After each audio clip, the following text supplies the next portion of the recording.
Welcome in, quick hitters. Welcome in, Goodymo short crew. It is Big Freaky Friday. Big Freaky Friday.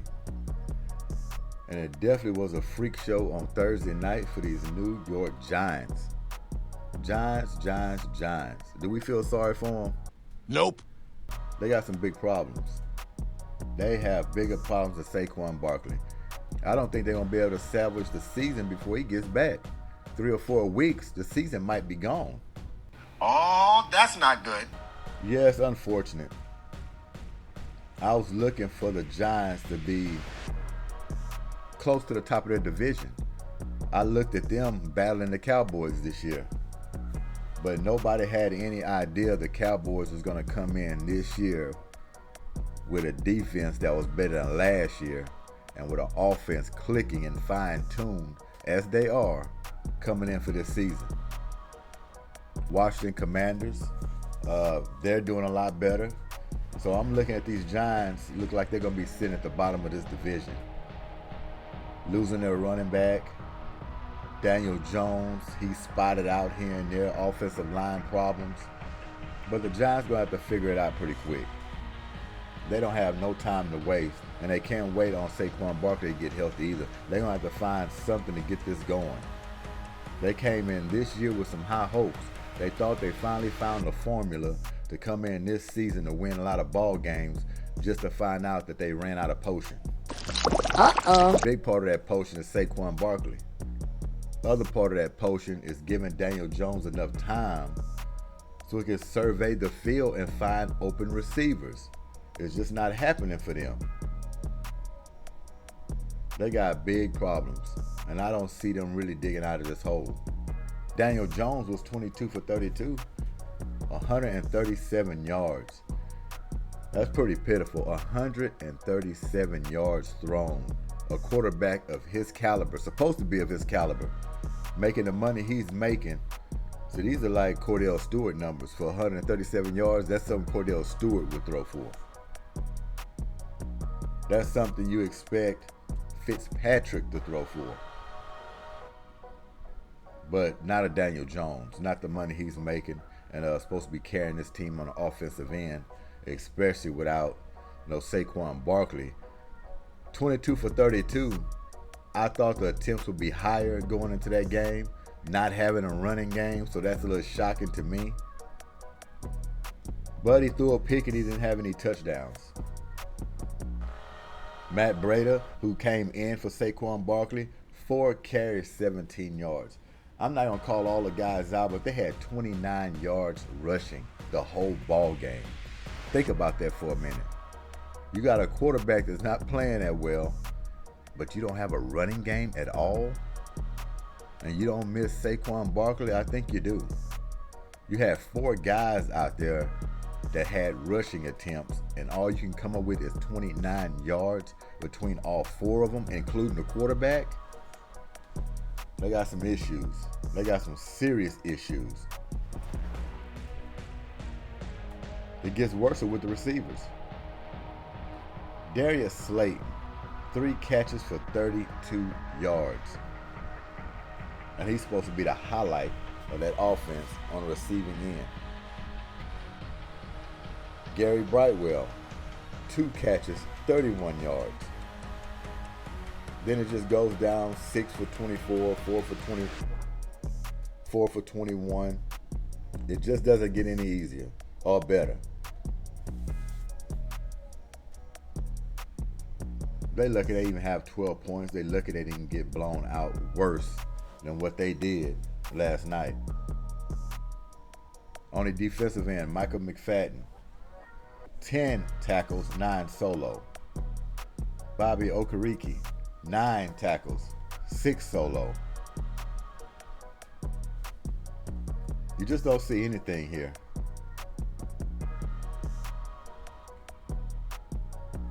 Brock Purdy. I know the 49ers got to be very excited about Brock Purdy coming in playing well this season. They've been through a handful of quarterbacks that start one year, won't finish the season as a starter, refocusing on another quarterback coming in, hoping he could be the franchise quarterback. They just thrown so many quarterbacks in their arsenal, and they look like they finally found somebody in Brock Purdy. Now, hope he don't taper off at the end of the year. Hope he don't come in next year, fall completely off the map, because it seems like that's what's happening with these 49ers quarterbacks. Maybe they found something in Brock Purdy. 25 for 37, 310 yards, 8.4 on average, 2 touchdown passes, and no interceptions. Still a young guy. They might have found their franchise quarterback. We're not going to say it too much right now, but they might have found their franchise quarterback. We're going to see when the playoffs get here. Is he going to crumble in the playoffs? Because this team is built for Super Bowl. I think everybody can see that now. They came in this year just like the Cowboys, licking their chops, hungry, foaming at the mouth. And you don't think the Eagles got some things to worry about and they have to make sure they stay sharp? Got some contenders out there in this NFC now, fighting hard. So they have a lot of work to continue to do. Christian McCaffrey, I don't know what else to say about this guy. They say he's the highest paid running back. Rightfully so. He might need a few more pennies. 18 carries, 85 yards. He could do better than that, but 85 yards, almost 5 average. And 1 touchdown. Elijah Mitchell, 11 carries, 42 yards, almost 4 on average. So they did some mixing in with the run. Christian McCaffrey, he just does everything. The man can block, the man can run, the man can catch out of the backfield. He's tough as nails. You just cannot go through this guy. Runs hard, got speed. That's the best thing that happened to the 49ers is picking this guy up, sending him over there. He's feeling good about things. He loves being there. They're on a mission, and they're trying to go and win a Super Bowl, and I can see that. This team is built for the long run, and what we did to them last year for the Eagles, knocking and bumping them out, you don't think they took that to the offseason? Took that to the offseason, very disgruntled.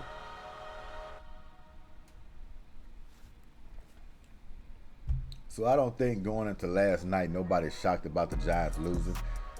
Everybody in America expected that. They would have shocked us if anything. But the performance they put up, we expected that, no doubt. But they got problems over there. I don't think it can be fixed. I don't think Saquon Barkley coming back is going to fix their problems. I just don't see it. Yeah, they're going to run a lot better, but that offensive line is going to have to show up a lot harder. Daniel Jones will have to find his groove, and he's going to have to get into it fast, and you're going to have to keep it. Because if not, you're going to be at the bottom of this division. Because I got to look back on it. We did the division rankings earlier in the season, and I'm trying to figure, did I have the Giants at the bottom or did I have the Redskins at the bottom? I want to say I had the Redskins at the bottom of that division, didn't I? I believe I did.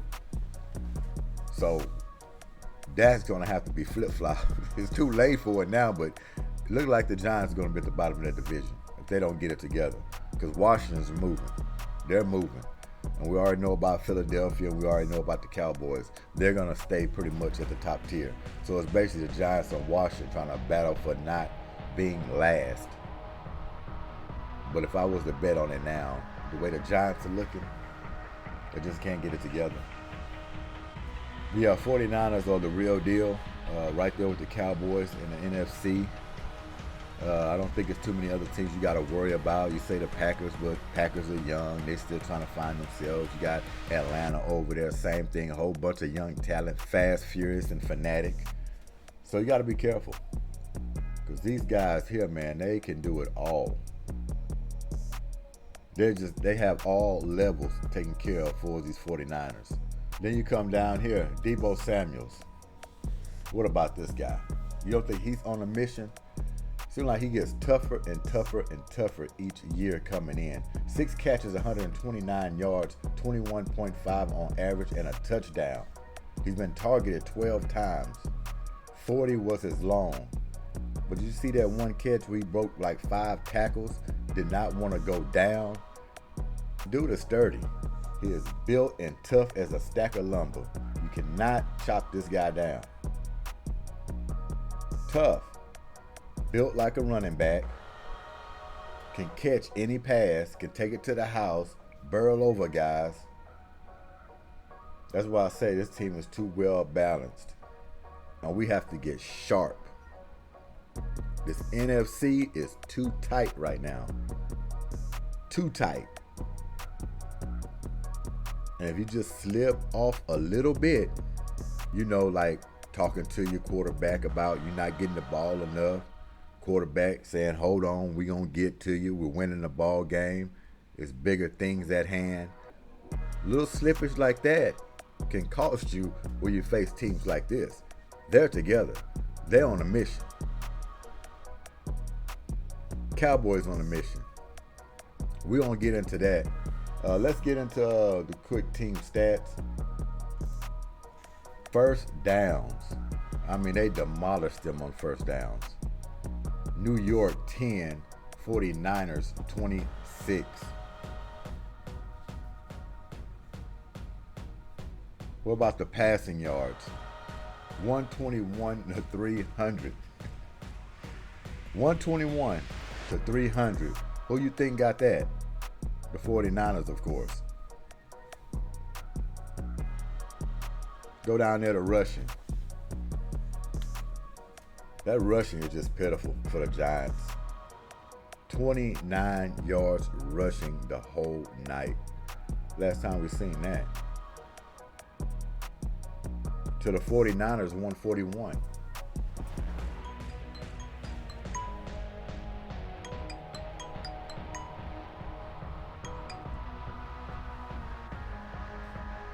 Then you come down here to penalties, 6 for 37 for the Giants, 6 for 71 for the 49ers. So that went too off balance. They got their share of penalties in this ball game. The Giants turned it over one time, but the 49ers didn't turn it over at all. Time of possession, 20 minutes and 50 seconds for the Giants and 39 minutes and 10 seconds for the 49ers. So the 49ers control the ball. They had it the longest. And there you have it, man. When you can't run the ball and you're not passing it either.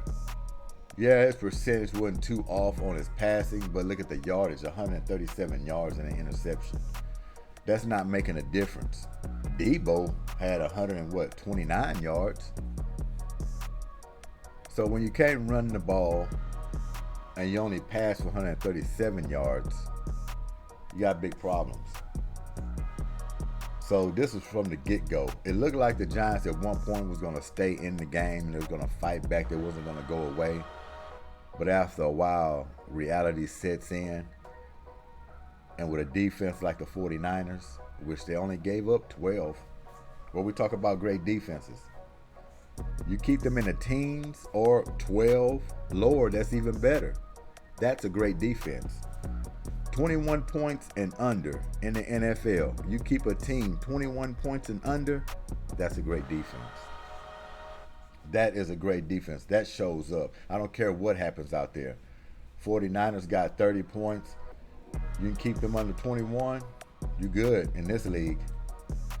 Keep them out of the 30s for sure, but 28, I can't call you a good defense or a great defense if you let a team score 28 points. Not going to do it. But if you allow them to score 21 points on average, those games are winnable.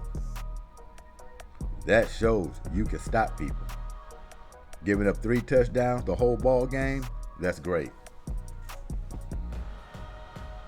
So that's it on that one. We're going to get into this Trevon Diggs.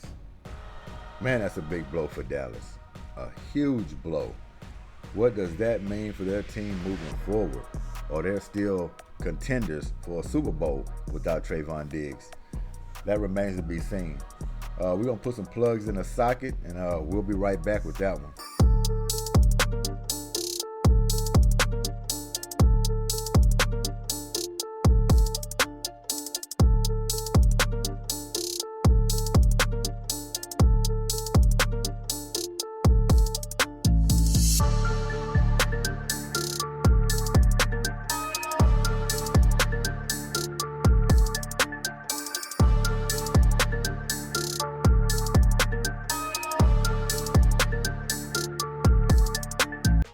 Quick hitters.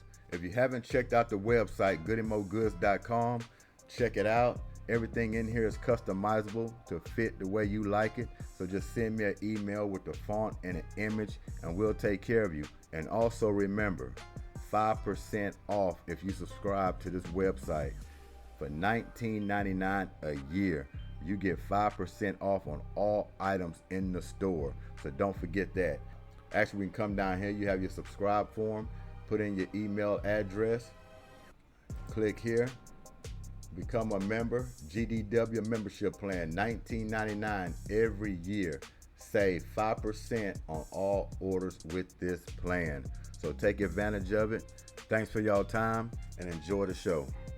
Welcome back in, quick hitters. Trevon Diggs. That was a big one.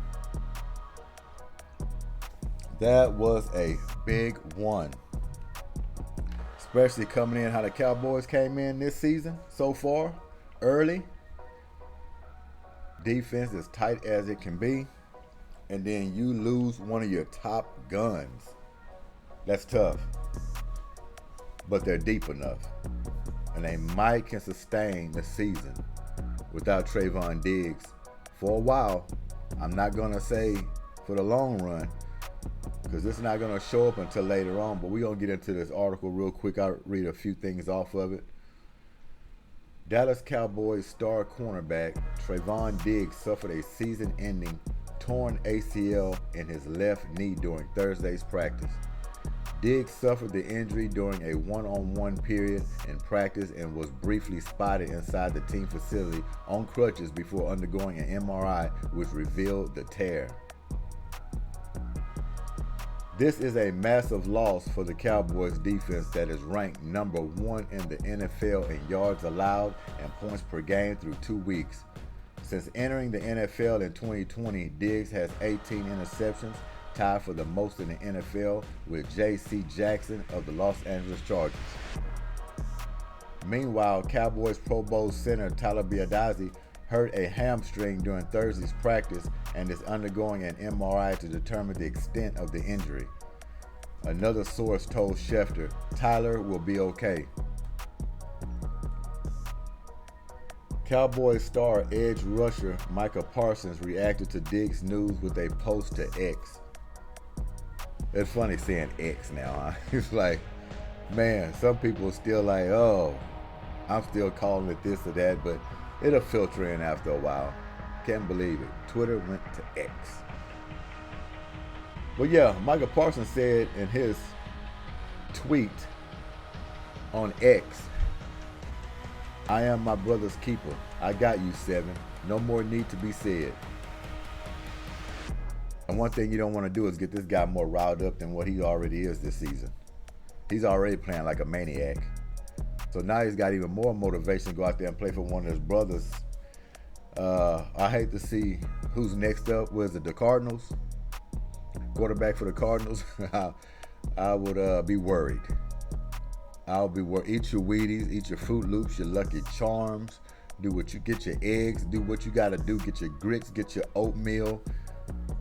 Malto. Get what you need to get yourself ready for this beating. Because he is coming, and that is for sure. Pause.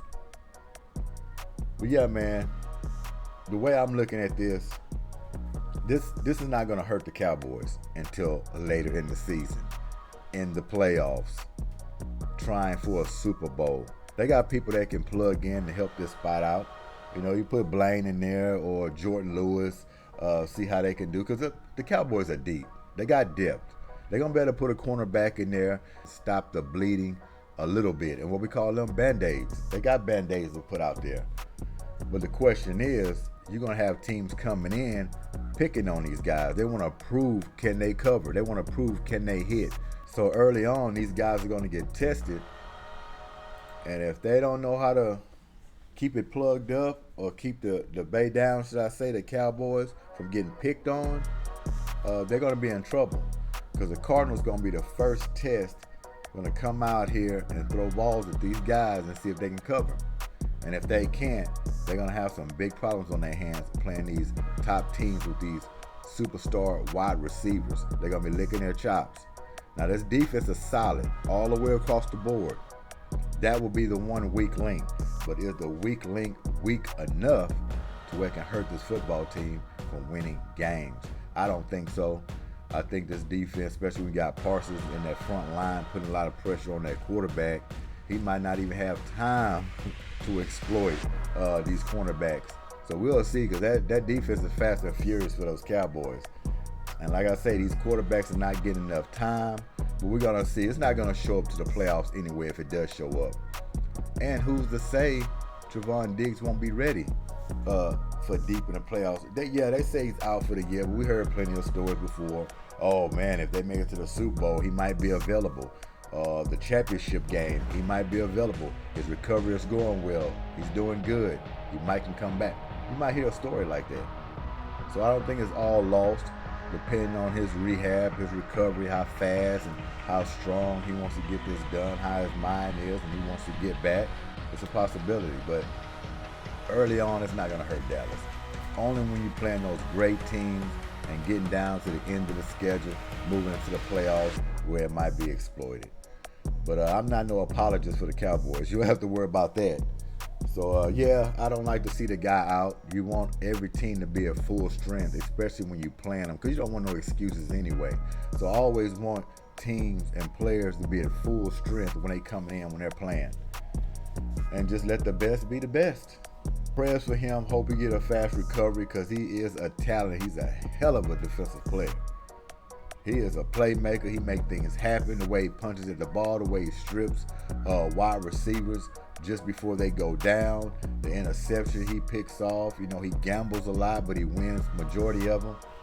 And out of the Diggs brothers, man, they ripping up the NFL. Got one on the offensive end, tearing it up receiving.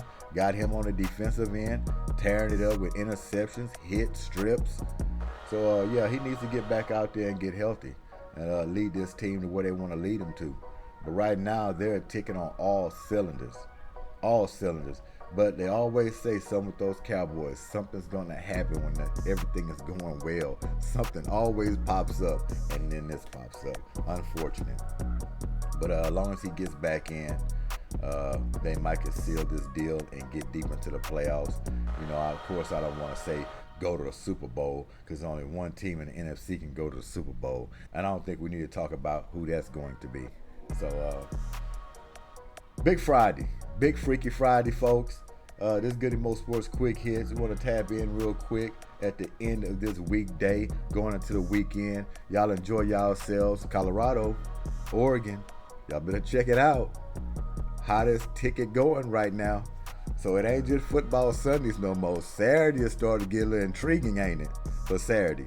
A little bit intriguing. So make sure you check that game out, see what primetime Coach Deion Sanders and his boys are going to do. But keep counting them out, and they just keep on winning. But Oregon is a test. But if they found a way to pull that one out, you're going to have people like, all right, what's going on here? Is something illegal going on over there? What's happening? Because they don't have Travis Hunter for weeks. And they're able to beat Oregon without a Travis Hunter? You want to talk about believe. That's called believe right there. So thanks for y'all time. Let me know what y'all think about this Trevon Diggs situation. Let me know what y'all think about those Giants. Pretty much going to be at the bottom, right? That's what I'm thinking. But we know who's going to be at the top. So y'all enjoy y'all Freaky Friday. G.S.Q.H, and we out of here. Peace.